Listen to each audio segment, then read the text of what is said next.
할렐루야. 오늘도 매일의 묵상과 함께 하나님 앞으로 나아가시는 모든 성도님들께 하나님의 크신 은혜가 넘치시길 축복합니다. 오늘도 말씀을 통해 여러분에게 향하신 하나님의 음성을 듣고 삶 속에서 하나님의 임재를 경험하고 주님과 함께 동행하는 복음의 산증인들이 되시길 소원합니다. 오늘 우리가 함께 묵상할 본문은 에스겔 7장부터 11장까지입니다. 사랑하는 성도 여러분, 오늘 우리는 구약성경 에스겔 7장에서 11장까지의 말씀을 통해 하나님의 엄중한 심판과 그럼에도 불구하고 우리에게 주시는 희망의 메시지를 함께 볼 수 있습니다. 에스겔 선지자는 바벨론 포로로 잡혀간 유다 백성 가운데서 활동하며 하나님의 말씀을 통해 그들의 죄악을 고발하고 다가올 심판을 예고했습니다. 동시에 하나님의 주권과 구원의 계획을 선포하며 백성들에게 회개와 소망의 메시지를 전하고 있습니다. 에스겔 7장부터 11장까지의 내용은 크게 세 가지 주요 주제로 나눌 수 있습니다. 첫째는 임박한 심판의 선포입니다. 에스겔 7장은 이스라엘에게 임할 하나님의 심판이 얼마나 임박하고 철저한 것인지를 강력하게 경고합니다. 에스겔 7장 6절에 끝이 났다, 끝이 났다, 내게 끝이 났으니 보라, 그것이 오고 있다 하는 말씀은 피할 수 없는 심판의 도래를 선포합니다. 온 땅에 재앙이 임하고 사람들이 은과 금을 길거리에 내던질 정도로 심판의 고통이 극심할 것이라고 말씀합니다. 이는 이스라엘의 죄악, 특히 우상 숭배와 불의에 대한 하나님의 공의로운 보응입니다. 둘째, 성전에 가증한 우상 숭배와 하나님의 영광의 떠나심입니다. 8장은 에스겔이 환상 가운데 예루살렘 성전 안에서 벌어지고 있는 가증한 우상 숭배의 실상을 목격하는 장면을 보여줍니다. 성전 북문에 줄트의 우상이 세워지고 장로들이 은밀한 다락방에서 짐승의 형상과 온갖 가증한 우상들을 경배하며 여인들은 단무스를 위해 애곡하고 제사장들은 태양신을 숭배하는 등 온갖 형태의 우상 숭배가 하나님의 거룩한 성전 안에서 버젓이 자행되고 있었습니다. 이러한 죄악으로 인해 하나님의 영광이 성전에서 떠나기 시작합니다. 9장에서는 심판의 사자들이 등장하여 예루살렘 성읍 가운데에서 임하의 표를 받은 자들을 제외한 모든 죄인들을 멸하는 장면이 나옵니다. 심지어 성전에서 시작된 심판은 백성들에게까지 미칩니다. 10장에서는 그룹들과 바퀴 위에 계신 하나님의 영광이 성전 문지방에서 동문으로 그리고 마침내 성읍 동편 감람산으로 완전히 떠나가는 모습이 생생하게 묘사됩니다. 하나님의 영광이 성전을 떠나는 것은 하나님께서 더 이상 그 백성과 함께 거하시지 않겠다는 엄중한 심판의 선언이었습니다.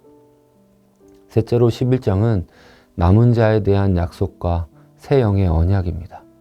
하나님의 심판이 이처럼 무섭게 예고되었지만 11장은 동시에 희망의 메시지를 담고 있습니다. 비록 일부 지도자들이 심판을 받을 것이지만 하나님께서는 포로된 백성들 가운데 남은 자를 기억하시고 그들을 모아 다시 이스라엘 땅으로 돌아오게 하실 것을 약속하십니다. 더욱이 중요한 것은 그들에게 한 마음을 주고 그 속에 새 영을 주며 그 몸에서 돌 같은 마음을 제거하고 살처럼 부드러운 마음을 주어 내 율례를 따르며 내 규례를 지켜 행하게 하리니 그들은 내 백성이 되고 나는 그들의 하나님이 되리라 말씀하신 11장 19절부터 20절까지의 새 언약의 약속입니다. 이는 단순한 물리적인 회복을 넘어선 영적인 회복을 의미합니다. 그들의 완악한 마음을 변화시켜 하나님을 진정으로 경외하고 순종하는 백성으로 만드시겠다는 약속인 것이죠. 사랑하는 성도 여러분, 에스겔 7장에서 11장까지의 말씀은 비록 구약시대의 사건이지만 오늘날 우리에게도 매우 중요한 영적 교훈과 메시지를 던져줍니다.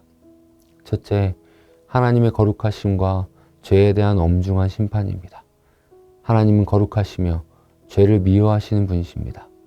이스라엘의 죄악, 특히 우상숭배와 불의는 하나님의 진노를 촉발시켰고 결국 돌이킬 수 없는 심판을 초래했습니다.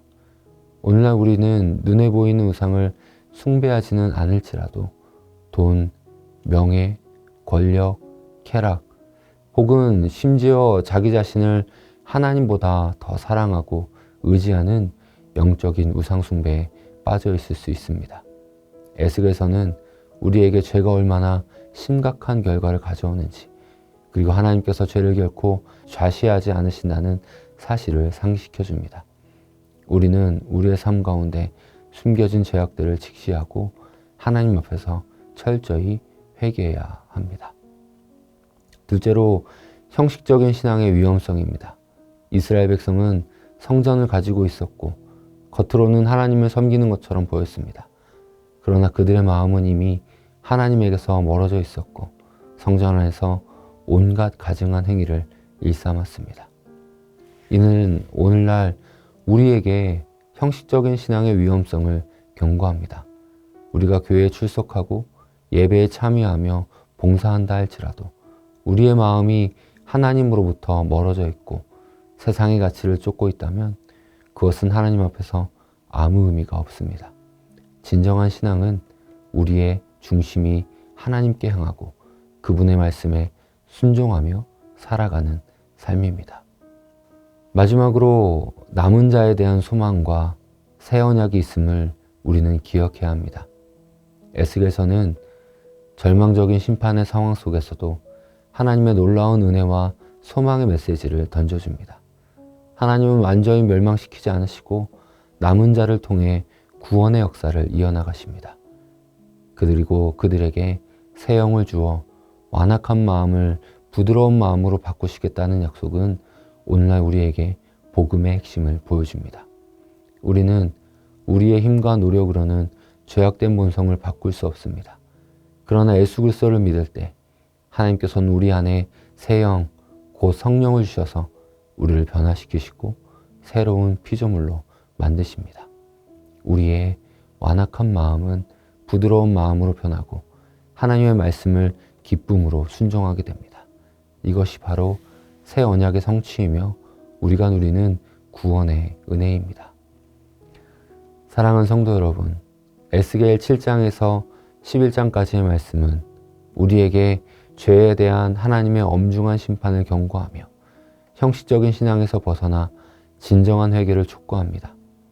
동시에 이 말씀은 절망적인 상황 속에서도 우리를 포기하지 않으시고 새 언약을 통해 우리에게 새 마음과 새 영을 주어 하나님의 거룩한 백성이 되게 하시는 하나님의 놀라운 은혜와 소망을 선포합니다. 오늘 이 시간 말씀을 읽으시면서 각자의 삶을 돌아보며 혹시 내 안에 숨겨진 우상숭배나 형식적인 신앙은 없는지 살펴봅시다. 그리고 우리의 마음이 하나님의 임재로 충만한지 점검해보는 시간을 가지시길 바랍니다. 무엇보다 중요한 것은 우리의 힘으로는 바꿀 수 없는 우리의 완악한 마음을 하나님께 내어드리고 그분의 새 영이 우리 안에 충만히 거하시도록 기도하며 성령의 인도하심에 온전히 순종하는 것입니다. 그리할 때 우리는 이 시대를 살아가는 하나님의 남은 자가 되어 하나님의 영광을 드러내고 그분의 뜻을 이루는 복된 삶을 살아가게 될 줄 믿습니다. 오늘도 말씀을 읽으며 그러한 하나님의 복된 삶을 누리시는 우리 모든 할렐루야 교회 성도님들 다 되시길 주님의 이름으로 축원합니다. 아멘. 제가 잠시 기도하겠습니다. 사랑과 은혜가 풍성하신 하나님 아버지, 말씀을 통해 드러나는 하나님의 마음이 우리 안에 깊이 새겨지게 하시고 하나님의 우리를 향한, 우리를 변화시키시고 새롭게 하시고자 하시는 그 마음이 우리 안에 깊이 깊이 느껴지게 하여 주시옵소서. 오늘 아침 또 오늘 하루 말씀을 묵상할 때 그러한 하나님의 사랑이, 하나님의 임재하심이 우리 안에 가득하게 하실 것을 믿으며 살아계신 예수님의 이름으로 기도드립니다. 아멘.